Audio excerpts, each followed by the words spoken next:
Hello friends, मैं हूं आपकी ऐश्वर्या मैम और मैं आज सबका फिर से वेलकम करती हूं। आज हम लोग हमारा sexual reproduction in flowering plants का 5th लेक्चर को देखने वाले हैं। पिछले 4 लेक्चर्स में हम लोग सेल्फ पॉलिनेशन तक कंप्लीट कर लिए थे, यानी कि we completed till autogamy and गिचनोगैमी।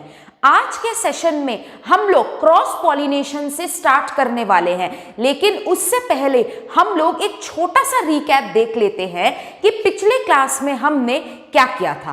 Correct? चलो हम अपने एनसीईआरटी से देख लेते हैं कि पिछले क्लास में हमने सेल्फ पॉलिनेशन में क्या स्टडी किया था। ठीक है, सेल्फ पॉलिनेशन आपके 2 टाइप्स के होते हैं। यस और नो? सेल्फ पॉलिनेशन आपका 2 टाइप का होता है। एक है आपका ऑटोगैमी और दूसरा है आपका गिचनोगैमी। ऑटोगैमी जो है ये आपका within the same flower में होता है। यस और no? Autogamy within the same flower में होता है। सेम फ्लावर मतलब बाइसेक्सुअल फ्लावर। यस और नो? ऑटोगैमी आपके बाइसेक्सुअल कंडीशन में होता है, यानी कि इस कंडीशन को हम लोग क्या बोलते हैं? मोनोक्लिनी कंडीशन। मोनोक्लिनी कंडीशन का मतलब क्या है कि flowers are bisexual and the anther and the stigma are close so that self pollination can take place. पिछले क्लास में हमने ये भी पढ़ा था कि ऑटोगैमी जो है ये आपका रेयर होता है। Complete autogamy is rare. क्यों? अगर ऑटोगैमी को होना है 2 चीजों को होना है। क्या क्या? Anther and the stigma should be close together and anther और स्टिग्मा साथ में मैच्योर करेंगे। मतलब एंथर जब डेहिसेंस करेगा, एंथर जब फटके पोलन ग्रेन निकालेगा, उसी साथ साथ स्टिग्मा को भी उस टाइम रिसेप्टिव हो जाना है। यानी कि इस कंडीशन को हम लोग क्या बोलते हैं? होमोगैमी। होमोगैमी कंडीशन का मतलब क्या है? Flowers require synchrony in pollen release and stigma receptivity. इस कंडीशन को हम होमोगैमी बोलते हैं। करेक्ट? तो सेल्फ पॉलिनेशन अगर हमें करवाना है, हमें 2 कंडीशन का, खास करके 2 कंडीशन का ख्याल रखना है। क्या क्या? एंथर एंड द स्टिग्मा पास हो, ताकि एंथर जैसे ही पोलन रिलीज करे स्टिग्मा उसको कैच कर ले। दूसरा कंडीशन कौन सा होना चाहिए कि एंथर और स्टिग्मा को साथ में मैच्योर करना है, विच इज होमोगैमी। क्लियर है? आप लोग इसको नोट कर लीजिए।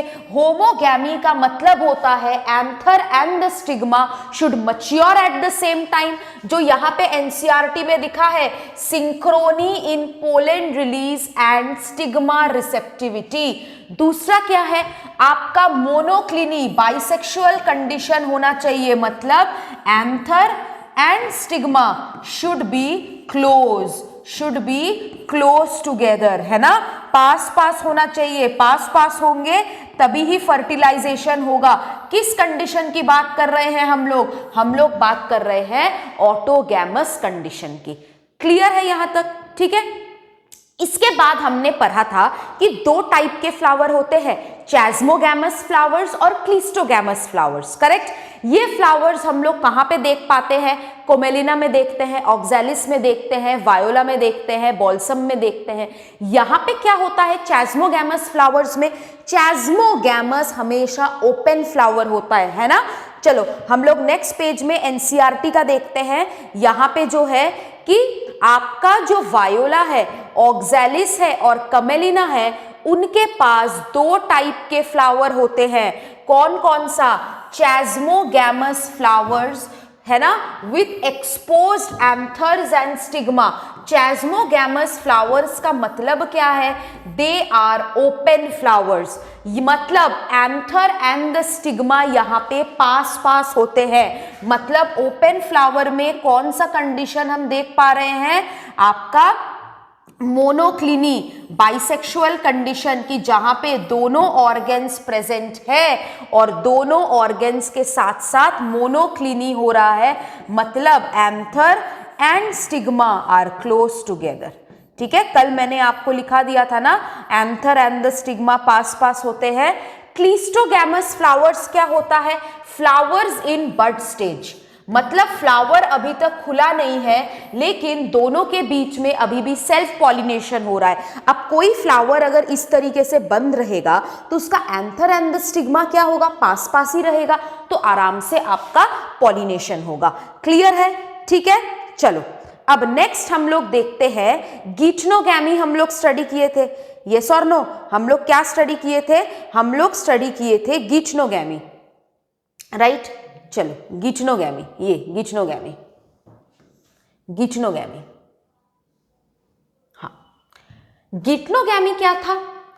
एक ही प्लांट था, एक ही प्लांट था, लेकिन उस प्लांट के अलग अलग फ्लावर के बीच में पॉलिनेशन को अपन क्या बोलते हैं? Geitonogamy. Flowers, different flowers of the same plant, another flower of the same plant को हम गीटनोगैमी बोलते हैं।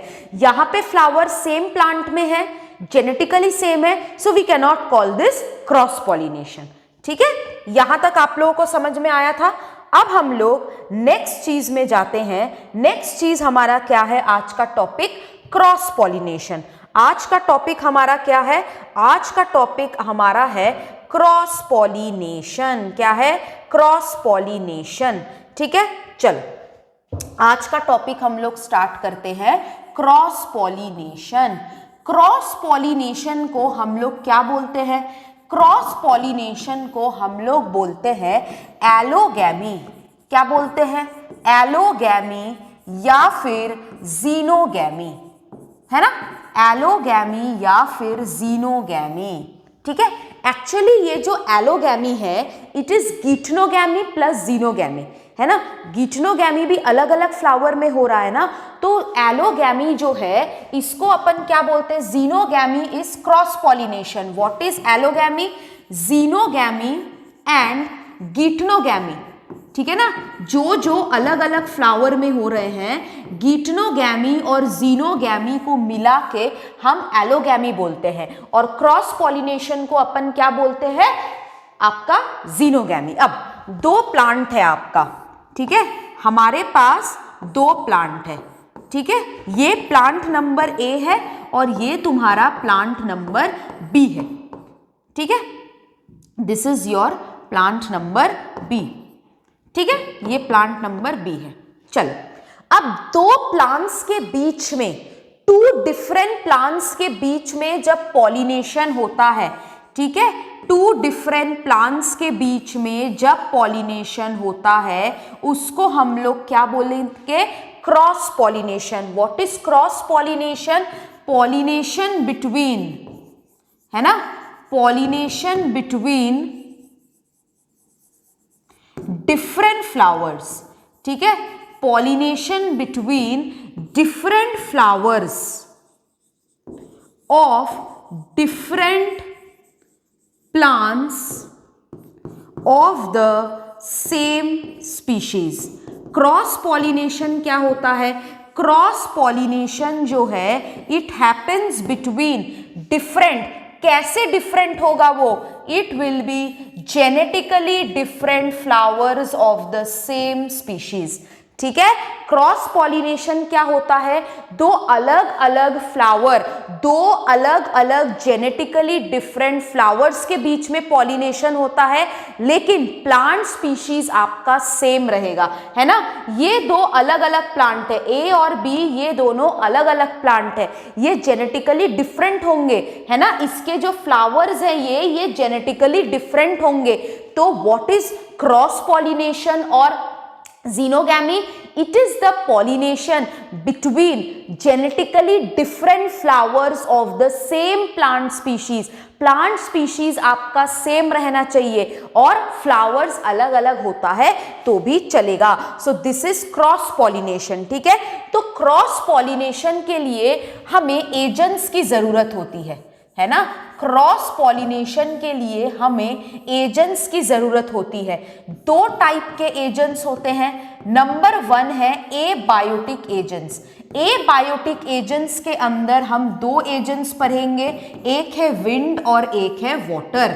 और दूसरा है आपका बायोटिक एजेंट। बायोटिक एजेंट मतलब कौन है? एनिमल्स है। बायोटिक एजेंट कौन है? एनिमल्स है। एनिमल्स मतलब बीज हो सकता है, बैट्स हो सकता है, बर्ड्स हो सकता है ना, उसके बाद मंकीज हो सकता है, लिजर्ड्स हो सकता है ना, पेड़ में जो रोडेंट्स रहते हैं वो हो सकता है, ठीक है। तो आपका जो क्रॉस पॉलिनेशन है दो अलग अलग प्लांट के बीच में हो रहा है, और हमें पता है कि पोलन ग्रेन जो है ये आपका इमोटाइल होता है। पोलन ग्रेन कैसा होता है? It is immotile. तो पोलन ग्रेन को ट्रांसफर करने के लिए अपन को एजेंट की जरूरत है। तो पहला एजेंट जो है वो आपका ए बायोटिक एजेंट है। ए बायोटिक एजेंट में आता है विंड और वाटर। बायोटिक एजेंट में एनिमल्स आते हैं, बीज, bats, birds, lizards, monkeys and rodents. So this is all about आपका क्रॉस पॉलिनेशन, ठीक है। एक बार हम इसको एनसीईआरटी से देख लेते हैं कि क्या होता है आपका क्रॉस पॉलिनेशन, ठीक है। देखो, जीनोगैमी, ठीक है, जीनोगैमी देख पा रहे हो सब लोग? जीनोगैमी, जीनोगैमी क्या होता है? चलो पढ़ते हैं। It is the transfer of pollen grain from the anther to the stigma of a different plant, ठीक है। ये देखो, transfer of pollen grains from the anther to the stigma of a different plant, figure 2.9b। तो figure 2.9b को अपन देख लेते हैं। कौन सा है फिगर 2.9b? ऊपर है ये क्या है? ये तो सनफ्लावर है। अब यहाँ पे सनफ्लावर का डायग्राम क्यों दिया गया है? क्योंकि सनफ्लावर क्या होता है? यहाँ पे सनफ्लावर का डायग्राम आपके क्रॉस पॉलिनेशन में क्यों दिया गया है? Why sunflower diagram is given here. Sunflower diagram इसीलिए यहाँ पे दिया गया है क्योंकि सनफ्लावर होते हैं कलरफुल, सनफ्लावर होता है कलरफुल, सनफ्लावर होता है शोई, सनफ्लावर के पास होता है नेक्टर। नेक्टर मतलब किसको अट्रैक्ट करेगा? इंसेक्ट्स को अट्रैक्ट करेगा, बीज को अट्रैक्ट करेगा। यानी कि सनफ्लावर किस तरीके का फ्लावर होगा? इंसेक्ट पॉलिनेटेड भी हो सकता है, जैसा कि यहाँ पे डायग्राम में दिया है, it can be insect pollinated, yes और नो। तो क्रॉस पॉलिनेशन के डायग्राम में आपका सनफ्लावर का स्ट्रक्चर दिया है, तो आपको याद रखना है कि क्रॉस पॉलिनेशन का एक एग्जाम्पल सनफ्लावर भी होता है, because sunflower is colourful, sunflower is showy, sunflower के पास नेक्टर होता है, जिसके वजह से आपका बीज जो है वो अट्रैक्ट होता है। और गीटनोगैमी का मतलब क्या है? Transfer of pollen grain from the anther to the stigma between two genetically different flowers, लेकिन प्लांट स्पीशीज सेम होना चाहिए, करेक्ट। चलो अब इसके आगे अपन देखते हैं, ठीक है। चलो ठीक है, इसको कॉपी कर लेना कि सनफ्लावर जो है ये क्रॉस पॉलिनेशन करता है, इंसेक्ट पॉलिनेटेड है ये। चलो गीटनोगैमी, गीटनोगैमी क्या होता है? It is the transfer of pollen grains from the stigma of another flower of the same plant from the anther to the stigma. Although geitonogamy, देखो geitonogamy is functionally cross pollination, ठीक है। अरे सॉरी, ये तो मैंने गीटनोगैमी का paragraph पढ़ा था, सॉरी सॉरी सॉरी सॉरी 2. अरे जीनोगैमी तो नीचे है, अभी तो जीनोगैमी वाला पढ़ना था ना। हाँ देखो यही पे है ना फिगर 2.9b, यही है ना फिगर 2.9b। आ क्यों नहीं रहा? ठीक है, फिगर 2.9b में फिर से मैं लिख दे रही हूँ, आपका क्या था? सनफ्लावर। और सनफ्लावर क्या है? ब्राइटली कलर्ड है, जिसके वजह से आपका ये किस तरीके का पॉलिनेशन शो करता है? Insect pollinated. तो जीनोगैमी का मतलब क्या है? Cross pollination. यहाँ पे डिफरेंट प्लांट में क्या होता है? pollination. This is the only type of pollination which brings genetically different types of pollen grains to the stigma. Very important. ये क्यों बोला है genetically different types? क्योंकि प्लांट अगर अलग अलग होंगे तो उनका जेनेटिक्स भी अलग अलग होगा। दो जेनेटिकली डिफरेंट फ्लावर्स के बीच में हमारा क्या हो रहा है? pollination. This is the only type of pollination which brings genetically different types of pollen grains to the stigma. Very very important कि केवल xenogamy और क्रॉस पॉलिनेशन में जेनेटिकली डिफरेंट फ्लावर्स के बीच में आपका क्रॉस पॉलिनेशन हो रहा है, जिसके वजह से स्टिग्मा में हम क्या देख पा रहे हैं, अलग अलग जेनेटिकली डिफरेंट पोलन ग्रेन्स। ठीक है, चलो एजेंट्स ऑफ पॉलिनेशन, जैसा कि मैंने आपको यहाँ पे कुछ देर पहले जैसे मैंने नोट्स में लिखाया था, plants use 2 abiotic agents and 1 biotic agents to achieve pollination. बेटा देखो ये चूज द करेक्ट ऑप्शन में आ सकता है आपका कि आपका ये जो फ्लावर है, ये जो प्लांट है ना, ये 2 एबायोटिक एजेंट का इस्तेमाल करता है और 1 बायोटिक एजेंट का इस्तेमाल करता है। मेजॉरिटी ऑफ प्लांट्स, ये भी आपको बोल दिया है, majority of plants use biotic agents of pollination. हमारे पास 2 एजेंट है पॉलिनेशन के, एक आपका एबायोटिक एजेंट है, एक आपका बायोटिक एजेंट है, राइट। तो प्लांट कौन सा ज्यादा इस्तेमाल करता है क्रॉस पॉलिनेशन के लिए? It is the biotic agent. देखो ये सब क्वेश्चन, ये सब बहुत छोटे छोटे लाइन है, majority of plants use biotic agent. अब तुम्हारा अगर नीट में चूज द करेक्ट स्टेटमेंट आ गया, उधर अगर लिखा रहा ये वाला स्टेटमेंट, अगर हम इस स्टेटमेंट में ध्यान ना दे तो हमारा 4 मार्क्स जा सकता है। तो हमें ये सब छोटा छोटा स्टेटमेंट हमें याद रखना है कि मेजॉरिटी ऑफ प्लांट्स जो है they use biotic agents for pollination. 2 agents है, एक आपका एबायोटिक एजेंट है, एक आपका बायोटिक एजेंट है, लेकिन सबसे ज्यादा प्लांट इस्तेमाल करता है बायोटिक एजेंट्स का। Only a small proportion of plants use abiotic agent, ये भी आपका लाइन है, मेजॉरिटी अगर बायोटिक करेगा तो छोटा small portion of plants abiotic का इस्तेमाल करेगा। Pollen grains coming in contact with the stigma is a chance factor in wind and water pollination. Obviously, क्या अब विंड से ऐसे पोलन जा रहा है ना, क्या आपका गारंटी है कि पोलन ग्रेन लैंड करेगा? और अगर स्टिग्मा में किसी का पोलन ग्रेन आके लैंड किया है तो क्या वो उसी का होगा? मान लो एक रोज फ्लावर है, रोज फ्लावर के ऊपर आके सनफ्लावर का पोलन ग्रेन विंड पॉलिनेट होके मान लो सनफ्लावर का पोलन ग्रेन आ गया, क्या जर्मिनेशन हो पाएगा? नहीं हो पाएगा। अलग अलग है ना, जेनेटिकली डिफरेंट तो है ही, लेकिन अलग अलग प्लांट स्पीशीज के हैं। अगर रेड रोज है, व्हाइट रोज है, एक ही प्लांट स्पीशीज के हैं, जेनेटिकली डिफरेंट है, दोनों के बीच में हो जाएगा पॉलिनेशन। लेकिन अगर हम विंड और वाटर से पॉलिनेट कर रहे हैं सो देयर आर कम चांसेस, कम गारंटी है कि उसी का पोलन ग्रेन आके लैंड करेगा। तो इसके लिए हम क्या चीज अपनाते हैं?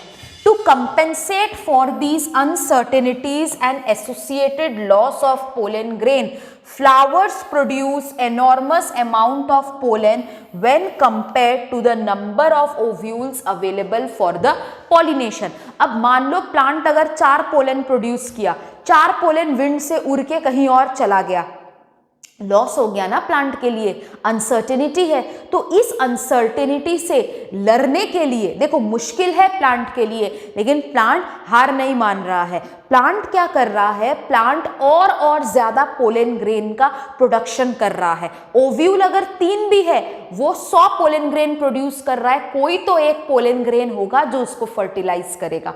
समझ में आया सबको? हाँ, तो अनसर्टिनिटीज, एनसीईआरटी में जो ये अनसर्टिनिटीज का बात बोला गया है, जो एसोसिएटेड लॉस बोला गया है, प्लांट इससे कैसे लड़ता है? By producing a large number of pollen grains as compared to the number of ovules. जैसे तुम लोग का अगर कभी कभी टेस्ट में खराब मार्क्स आता है तो तुम लोग कभी कभी डाउन हो जाते हो, यस और नो? तुम लोग कभी कभी डाउन हो जाते हो, ठीक है? सर्दी लग गया यार आज, सॉरी, एक्सक्यूज मी। तो कभी कभी तुम लोग डाउन हो जाते हो टेस्ट में अगर कम मार्क्स आया तो, है ना? अब टेस्ट में तुम्हारा कम मार्क्स आया, तुम डाउन हो गए, नहीं, तुम्हें डाउन नहीं होना है, तुम्हें और ज्यादा एनर्जी के साथ लड़ना है। प्लांट को देखो, प्लांट लड़ा, प्लांट को कमजोर नहीं हुआ। प्लांट ने जब देखा 4 पोलन ग्रेन 4 घंटे पढ़ने से कुछ नहीं हो रहा है, प्लांट ने 8 घंटे पढ़ के दिखाया। तो तुम लोग भी यही चीज अपने लाइफ में अपना सकते हो कि फ्लावर कभी हार नहीं माना। फ्लावर क्या किया? Flowers produce enormous amount of pollen grain when compared to the number of ovules for pollination. Clear है? सो ये तुम्हारा क्रॉस पॉलिनेशन था। ठीक है, ये एजेंट्स ऑफ पॉलिनेशन था। एजेंट्स ऑफ पॉलिनेशन के बाद हमारा क्या है? Wind pollinated flowers. हमारा क्या है? Wind pollinated flowers. ठीक है, हम लोग अभी क्या स्टडी करने वाले हैं? Pollination by wind. ठीक है, चलो एक पेन ले लेते हैं और इसी के साथ साथ हम लोग क्या करेंगे? हम लोग मार्क भी करेंगे। यहाँ पे आप एक विंड पॉलिनेशन का डायग्राम देख पा रहे हो, है ना? ये क्या है? A wind pollinated plant showing compact inflorescence and well expose stamens. दिख रहा है ये डायग्राम सबको एनसीईआरटी में? चलो हम लोग ये वाला देखते हैं, पॉलिनेशन बाय विंड। ठीक है, थोड़ा मैं बड़ा कर देती हूँ और थोड़ा, है ना? हाँ अब ठीक है, चलो इसको इधर कर देती हूँ। पॉलिनेशन बाय विंड, तो पहला हमारा हम जो पॉलिनेशन पढ़ने वाले हैं that is pollination by wind is more common amongst abiotic pollination. अब देखो ये लाइन, एबायोटिक पॉलिनेशन में विंड और वाटर दोनों काम कर रहा है, लेकिन सबसे ज्यादा किससे प्लांट पॉलिनेट करता है? विंड से। अगर तुमसे पूछे एबायोटिक एजेंट है और बायोटिक एजेंट है, सबसे ज्यादा प्लांट किसके ऊपर डिपेंडेंट रहेगा पॉलिनेशन के लिए? बायोटिक। लेकिन अगर तुमको केवल एबायोटिक फैक्टर्स के अंदर पूछे विंड और वाटर के बीच में, तो पॉलिनेशन किसके अंदर ज्यादा दिखेगा? कौन सा एजेंट ज्यादा पॉलिनेशन करेगा? विंड। तो हमारा अभी नेक्स्ट टॉपिक है विंड पॉलिनेटेड फ्लावर्स, यानी कि एनिमोफिलस फ्लावर्स। ठीक है, चलो यहाँ पे क्रॉस पॉलिनेशन अपन देख लिए थे। अब हम लोग यहाँ पे स्टडी करने वाले हैं about wind pollinated flowers. Wind pollinated flower को हम क्या बोलते हैं? Anemophilous flowers. Wind pollinated flowers को हम क्या बोलते हैं? Anemophilous flowers. क्या बोलते हैं? Anemophilous flower. अब ये जो तुम्हारा एनिमोफिलस फ्लावर्स है, इसका एनसीईआरटी में खास करके 2 एग्जाम्पल दिया हुआ है। एग्जाम्पल है आपका मेज और दूसरा एग्जाम्पल है आपका grass. Maize and grass are the 2 examples of wind pollinated or anemophilous flower। अगर कोई पॉलिनेशन अगर विंड से हो रहा है, विंड से मतलब हवा से, हवा से कोई चीज जो उड़ता है वो कैसा होता है? लाइट वेट होता है। तो यहाँ पे ट्रांसपोर्टेशन किसका हो रहा है? पोलन ग्रेन का हो रहा है। तो एरोप्लेन जब हवा में जाता है तो वो हल्का वेट रखता है ना। सिमिलरली पोलन ग्रेन को भी क्या होना पड़ता है? हल्का। तो हम पहले लिख लेते हैं कि what are the adaptations a plant show for wind pollinated flowers. Number 1, flowers क्या होंगे इसके? Flowers are small and inconspicuous. Inconspicuous का मतलब क्या होता है? इनकॉन्स्पिशियस का मतलब होता है flowers are not clearly visible. Flowers are small and inconspicuous. दूसरा, जो तुम्हारे फ्लावर्स होते हैं, इसमें ना कोई कलर होता है, ना कोई स्मेल होता है, ना कोई नेक्टर होता है। ठीक है, तो नेक्स्ट हम क्या लिखेंगे? नेक्स्ट हम लिखेंगे flowers are colourless. Flowers are colourless, flowers are odourless and flowers are nectarless. यहाँ पे इंसेक्ट की तो जरूरत नहीं है, यहाँ पे जरूरत है आपकी विंड की। तो विंड से फ्लावर को अगर जाना है, वो ब्राइटली कलर्ड, वो ब्राइटली शोई होके क्या करेगा? यहाँ पे जो नॉन एसेंशियल पार्ट है यानी कि सेपल और आपका पेटल वो पूरी तरीके से रिड्यूस्ड रहता है या फिर एब्सेंट रहता है। तो नेक्स्ट पॉइंट हम लोग क्या लिखेंगे कि नॉन एसेंशियल पार्ट्स, जो आपका नॉन एसेंशियल पार्ट्स है they are absent, non essential parts are absent और रिड्यूस्ड, नॉन एसेंशियल पार्ट नहीं रहता है।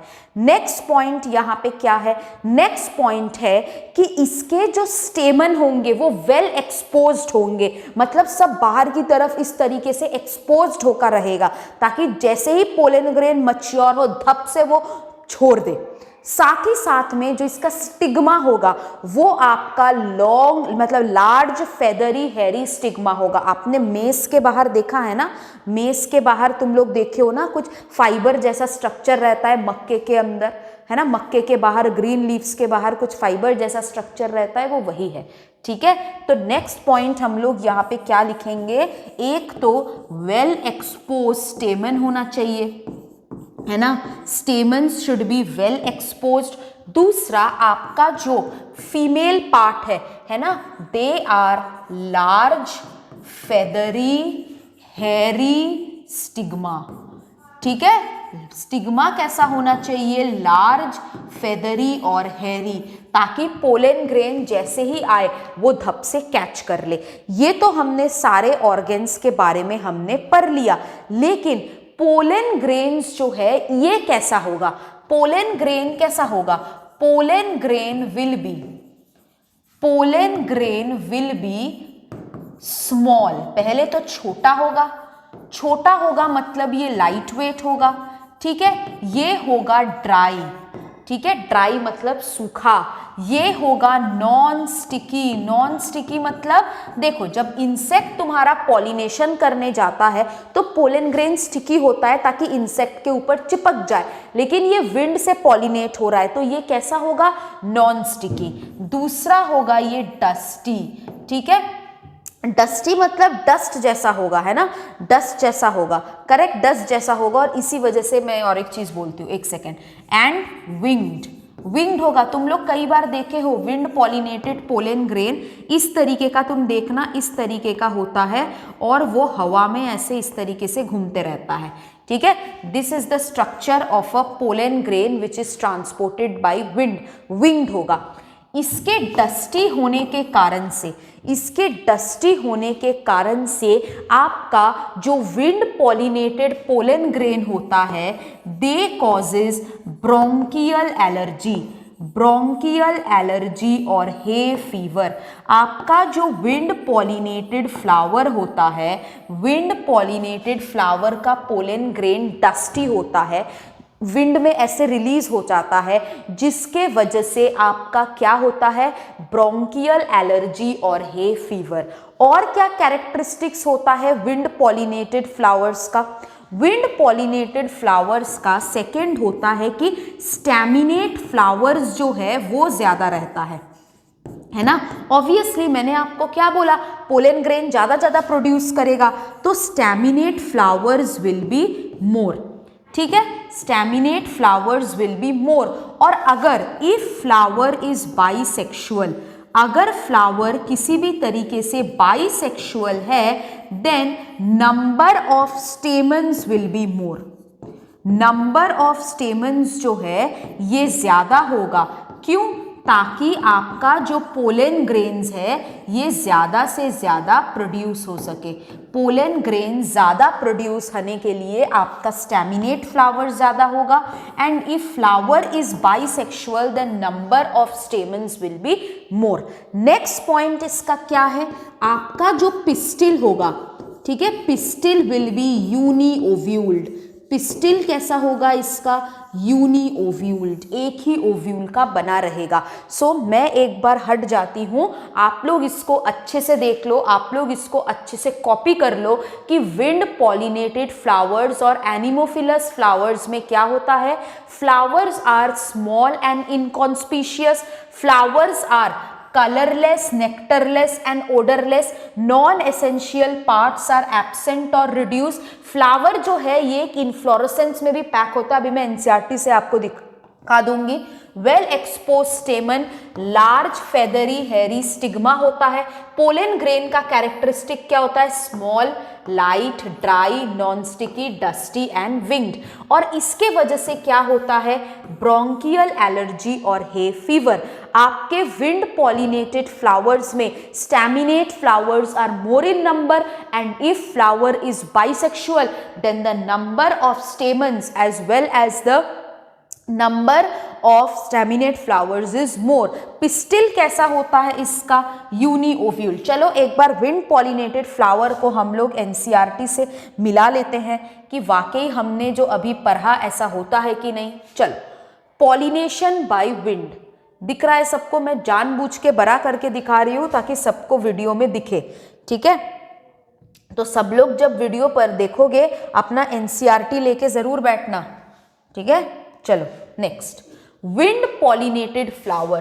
Pollination by wind is more common amongst abiotic pollinations. मैंने आपको बताया एबायोटिक पॉलिनेशन में विंड और वाटर का दोनों का इस्तेमाल हो रहा है, लेकिन सबसे ज्यादा आपका पॉलिनेशन किससे हो रहा है? आपका विंड से। Wind pollination requires that the pollen grains are light and non-sticky। साथ ही साथ में मैंने आपको क्या बोला है? ड्राई होना चाहिए, स्मॉल होना चाहिए, डस्टी होना चाहिए, है ना, विंग्ड होना चाहिए। अभी कुछ देर पहले नोट में मैंने आपको दिखाया है। So that they can be easily transported in wind currents. They often possess well exposed stamens so that pollens are easily dispersed into wind currents, and large often feathery stigma to easily trap airborne pollen grains। ये paragraph important है कि भाई wind pollinated flowers इतना सारा मेहनत क्यों कर रहा है?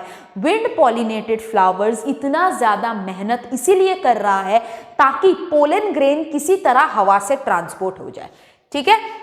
Wind pollinated flowers often have a single ovule in each ovary and numerous flowers packed into inflorescence। इसी को बोल रही थी, बहुत सारे फ्लावर्स एक इन्फ्लोरेसेंस में पैक हो जाता है। Example is the corncob. The tassels you see are nothing but the stigma and the style which wave in the wind to trap pollen grain। मैंने आपको क्या बोला था कि जो मक्का होता है, मक्का जब ग्रीन लीफ से बंद रहता है उसके बाहर फाइब्रस स्ट्रक्चर्स रहता है। यस और नो? फाइब्रस स्ट्रक्चर्स रहता है ना? वो फाइब्रस स्ट्रक्चर्स एक्चुअली क्या है आपका? मैं दूसरे पेन से भी मार्क कर दे रही हूं। It is actually the stigma and the style which wave in the wind to trap pollen grain। Wind pollination is quite common in grasses।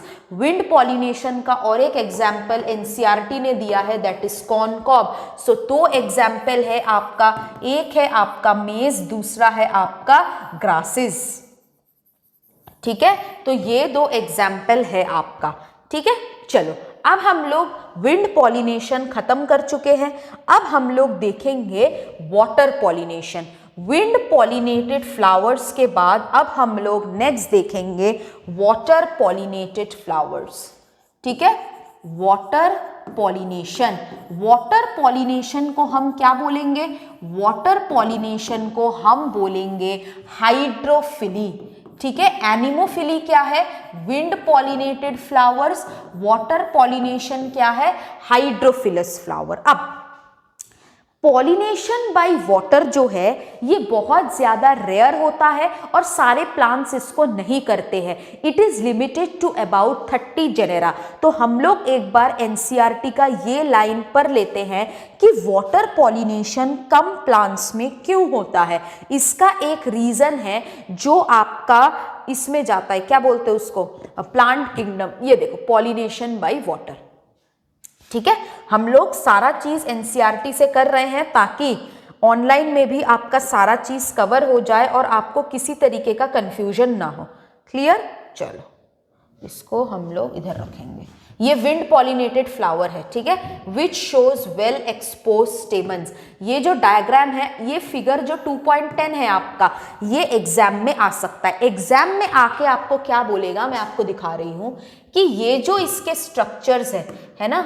ये जो इसके स्ट्रक्चर्स है ये क्या है, ये आपको स्टिग्मा नहीं लिखना है, ये आपको वेल एक्सपोज स्टेमन्स, क्योंकि एनसीईआरटी में क्या लिखा है, वेल एक्सपोज स्टेमन्स। तो आप देख पा रहे हैं कि हम किस तरीके से हर डायग्राम को भी कवर कर रहे हैं ताकि आपको किसी तरीके का दिक्कत ना आए। ठीक है, चलो अब हम लोग पॉलिनेशन बाय वाटर पढ़ते हैं। Pollination by water is quite rare in flowering plants and limited to about 30 genera। मैंने आपको क्या बताया, एबायोटिक जो है विंड ही सबसे ज्यादा करता है and water pollinated flowering plants are rare and limited to about 30 genera, mostly monocotyledons. ये भी आपको याद रखना है कि मोनोकोटिलेडन्स जो है ये आपका मेनली वाटर पॉलिनेशन शो करता है। साथ ही साथ में एनसीईआरटी में 2 एग्जाम्पल दिया हुआ है, वो है ज़ोस्टेरा, ज़ोस्टेरा को ही हम सी ग्रास बोलते हैं, example of water pollinated flowers. ठीक है, तुम लोग अलग से अपना एनसीईआरटी खोल के इसको कॉपी कर लेना। दूसरा है वैलिस्नेरिया एंड हाइड्रिला। ठीक है ना, अब तक तो यही पता चला है, वैलिस्नेरिया एंड हाइड्रिला। ये तो तुम लोगों को पता ही है, वाटर पॉलिनेटेड मतलब वाटर में ही रहते हैं, फ्रेश वाटर में। ठीक है, और 2 एग्जाम्पल है वाटर हायसिंथ और वाटर लिली। ये लोग भले ही वाटर में रहते हैं लेकिन ये पॉलिनेशन वाटर से नहीं करते हैं। Very very important. चलो, as against this you would recall, अब देखो तुमको याद होगा कि प्लांट किंगडम में अपन टेरिडोफाइट्स एंड ब्रायोफाइट्स पढ़ते थे, उसमें हमने इन दोनों के बारे में एक इंपॉर्टेंट चीज पढ़ा था। वो क्या पढ़ा था कि इन दोनों को ही वाटर की सख्त जरूरत होता है मेल गैमीट को ट्रांसपोर्ट करने के लिए और फर्टिलाइजेशन करने के लिए। तो टेरिडोफाइट्स एंड ब्रायोफाइट्स आपके जो 2 प्लांट्स है, they need water for fertilisation as well as the transport of male gamete. तो ब्रायोफाइट और टेरिडोफाइट को हम हर जगह नहीं देख पाते हैं। ब्रायोफाइट और टेरिडोफाइट को हम हर जगह इसीलिए नहीं देख पाते हैं बेटा क्योंकि ब्रायोफाइट और टेरिडोफाइट को पानी चाहिए। अब जहां पे पानी नहीं होगा उनका डिस्ट्रीब्यूशन वहां पे नहीं होगा। तो bryophytes and pteridophytes have a low distribution because उनको हमेशा वाटर की जरूरत पड़ती है और हमें पता है वाटर हर जगह हमेशा मौजूद नहीं रह सकता है। देखो, as against this you would recall that water is a regular mode of transport for the male gametes among the lower plant groups such as algae, bryophytes and pteridophytes. It is believed particularly for some bryophytes and pteridophytes their distribution is limited because of the need of water for the transport of male gametes and fertilization. Bryophytes and pteridophytes तो है, bryophytes and pteridophytes तो है, लेकिन bryophytes और pteridophytes होने के साथ साथ आपका क्या हो रहा है यहाँ पे, there distribution is limited because of the need for water for the transport of male gametes. Is it clear everyone? Is it clear? हाँ, डिस्ट्रीब्यूशन क्या होता है, बहुत ज्यादा लिमिटेड होता है। ठीक है, some examples of water pollinated flowers are vallisneria and hydrilla which grow in fresh water and several marine sea grasses such as zostera. समझ में आया? क्लियर है यहां तक कि ज़ोस्टेरा, हाइड्रिला और वैलिस्नेरिया में आपका क्या हो रहा है, वाटर पॉलिनेशन हो रहा है। चलो हम लोग यहाँ पे कुछ चीजें यहाँ पे हम लोग लिख लेते हैं अबाउट वाटर पॉलिनेटेड फ्लावर कि उसके फ्लावर एक्चुअली होगा कैसे। Number 1, flowers are small. Again flowers कैसा होगा, ज्यादा बड़ा होने की जरूरत नहीं है, इंसेक्ट पॉलिनेटेड थोड़ी हो रहा है। एंड इनकॉन्स्पीशियस, इनकॉन्स्पीशियस का मतलब होता क्या है, they are not clearly visible. साथ ही साथ में इसके जो फ्लावर्स है ना इसमें कोई नेक्टर होगा, ना इसमें कोई कलर होगा, ना कोई ओडर होगा। नो कलर, ओडर और nectar is found in the flowers. Clear है? ठीक है, नेक्स्ट, इसका स्टिग्मा कैसा होगा? हाँ, इसका स्टिग्मा कैसा होगा?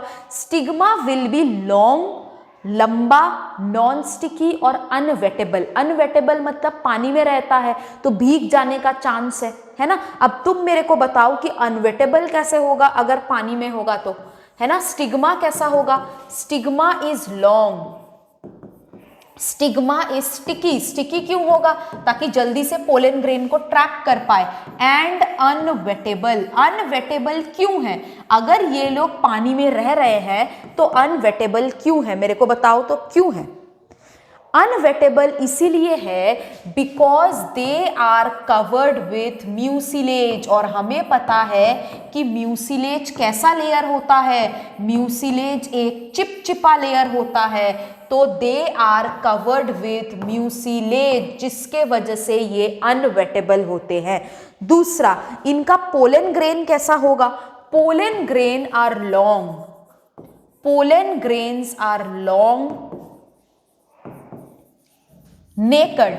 नेकेड मतलब विदाउट एनी कवरिंग, मतलब इनके एक्साइन एब्सेंट है। नेकेड मतलब क्या होता है? इनका जो एक्साइन है वो किसी किसी पोलन ग्रेन में नहीं दिखता है।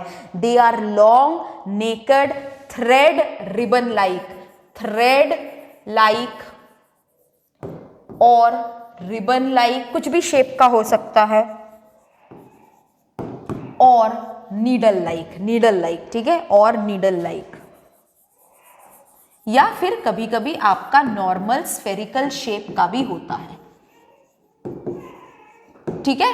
तो पोलन ग्रेन्स यहाँ पे लॉन्ग होते हैं, नेकेड होते हैं, thread like, ribbon like, needle like और स्फेरिकल, ये शेप्स है। Stigma is long, sticky, sticky क्यों? To trap pollen easily. Pollen आया और बैठ गया, जा ही नहीं पाया। और अनवेटेबल कैसे होता है? अनवेटेबल होता है because of the presence of a mucilage covering, ठीक है। अब हम लोग एनसीईआरटी में वापस जाते हैं देखने के लिए कि किस तरीके से प्लांट्स आपका पॉलिनेशन करता है, ठीक है। इन मेजॉरिटी ऑफ एक्वाटिक प्लांट्स, कौन से एक्वाटिक प्लांट्स की यहाँ पे बात कर रहे हैं? वाटर हायासिंथ की। किसकी बात कर रहे हैं? वाटर हायासिंथ की, ठीक है। वाटर हायासिंथ और आपका जो वाटर लिली होता है, कौन कौन सा होता है? वाटर हायासिंथ और वाटर लिली, ये भले ही आपके वाटर में रहते हैं लेकिन ये कैसे पॉलिनेटेड होते हैं? बाई इंसेक्ट्स और विंड। प्लीज ये प्लीज इसको आप याद रखिए। वाटर लिली, वाटर हायासिंथ या फिर lotus, in majority of aquatic plants such as water hyacinth, water lily, lotus, the flowers emerge. Lotus को आप देखे हो ना, पानी के ऊपर रहता है। द फ्लावर्स इमर्ज, जो पानी के ऊपर फ्लावर बाहर आ जाता है, तो फ्लावर अगर पानी के ऊपर बाहर आया तो उसको पॉलिनेट कौन करेगा? विंड करेगा। और अगर कलरफुल फ्लावर होगा तो इंसेक्ट्स करेगा। So in a majority of aquatic plants, water hyacinth, water lily, lotus, flowers emerge above the level of water and are pollinated by insects or wind. very very important question ये NEET में आ चुका है कि water lily, water hyacinth किस तरीके का pollination show करता है? हमें बोलना है it is the wind pollination और the insect pollination as in most land plants. अब वैलिस्नेरिया में क्या होता है? इन वैलिस्नेरिया फीमेल फ्लावर जो है ये ऊपर चला जाता है। The female flower reach the surface of water by long stalk and the male flower or pollen grains are released on the surface of water. They are carried passively by water currents. Some of them eventually reach the female flower and stigma. तो वैलिस्नेरिया में क्या हो रहा है? वैलिस्नेरिया में आपका female flower जो है ये वाटर के सरफेस में आ जाता है और मेल पोलन ग्रेन्स जो है उसी सरफेस पे रिलीज होता है। तो मान लो ये फूल है, ठीक है, ये वाटर का सरफेस है ना, ऊपर आ गया है, पोलन ग्रेन यहाँ पे रिलीज हो गया, तो पोलन ग्रेन धीरे धीरे वाटर करंट से यहाँ से फ्लो करके आएगा और हमें पता है कि इसका स्टिग्मा कैसा होगा? स्टिकी होगा, तो पोलन ग्रेन क्या हो जाएगा? स्टिक हो जाएगा। तो क्या हुआ यहाँ पे? In vallisneria the female flowers are कैसे होता है आपका female flower, they reach the surface of the water by the long stalk and the male flowers or pollen grains are released on the surface of the water. ये pollen grain water current से transport होता है and reach the female flowers and the stigma. Clear है यहां तक सबको? हाँ, कि यहाँ पे क्या हो रहा है, फ्लावर इस तरीके से ऊपर आ जाता है ना, फ्लावर इस तरीके से ऊपर आ जाता है, पोलन ग्रेन यहाँ पे रिलीज हो जाता है, ऐसे फ्लोट करते करते आता है, फिर स्टिग्मा में स्टिक हो जाता है। डन। चलो, in another group of water pollinated flowers such as sea grasses, sea grasses मतलब यहाँ पे जोस्टेरा का बात किया है, female flowers remain submerged in water and the pollen grains are released inside the water. ठीक है, यहाँ पे क्या हो रहा है, यहाँ पे देखो पहले हम लोग वाटर हायासिंथ और वाटर लिली तो इंसेक्ट पॉलिनेटेड है, ठीक है। वैलिस्नेरिया में क्या हुआ था, वैलिस्नेरिया में फीमेल फ्लावर ऊपर आ गया था, जोस्टेरा या सी ग्रास में फीमेल फ्लावर वाटर के अंदर ही है, पोलन ग्रेन वाटर के अंदर ही रिलीज हो गया है और उधर ही उसका फर्टिलाइजेशन होगा। Pollen grains in many such species are long ribbon like and are carried passively inside the water to the stigma to achieve pollination. In most of the water pollinated species, ये देखो pollen grains are protected by wetting from mucilaginous covering. ये तो मैंने तुमको बोल दिया था कि कैसे इसके पार्ट्स अनवेटेबल रहते हैं, ठीक है। तो आई होप आप सबको समझ में आया है कि वाटर लिली, वाटर हायासिंथ में नो वाटर पॉलिनेशन। कैसा पॉलिनेशन होता है, विंड और इंसेक्ट। वैलिस्नेरिया में क्या होता है, वाटर का फूल जो है वो ऊपर की तरफ आ जाता है, फ्लावर ऊपर की तरफ आ जाता है, उधर ही पोलन ग्रेन रिलीज होता है, उधर ही वो कैच कर लेता है। आपका जोस्टेरा और सी ग्रास में क्या होता है, जोस्टेरा और सी ग्रास में वाटर, फीमेल फ्लावर वाटर के अंदर रहता है, पोलन ग्रेन अंदर ही रिलीज होता है। क्लियर है यहां तक आपको? लास्ट क्वेश्चन यहां पे ये लोग ये दिए हुए हैं कि water and wind pollinated flowers are not colourful. भाई इंसेक्ट नहीं हो रहा है इसीलिए कलरफुल नहीं है। ये देखो यहाँ पे इस फिगर में ये फीमेल फ्लावर है, ये तुम्हारा दूसरा तुम्हारा फीमेल फ्लावर है। एक सेकेंड इसको छोटा करने दो। हाँ, तो ये तुम्हारा आपका जो फिगर ए है, it shows pollination by water in vallisneria, ठीक है। फीमेल फ्लावर है, मेल फ्लावर है, मेल फ्लावर में क्या हो रहा है, मेल फ्लावर पोलन रिलीज कर रहा है जो फीमेल के स्टिग्मा में जा रहा है, ठीक है। So this was all about water pollinated and wind pollinated flowers.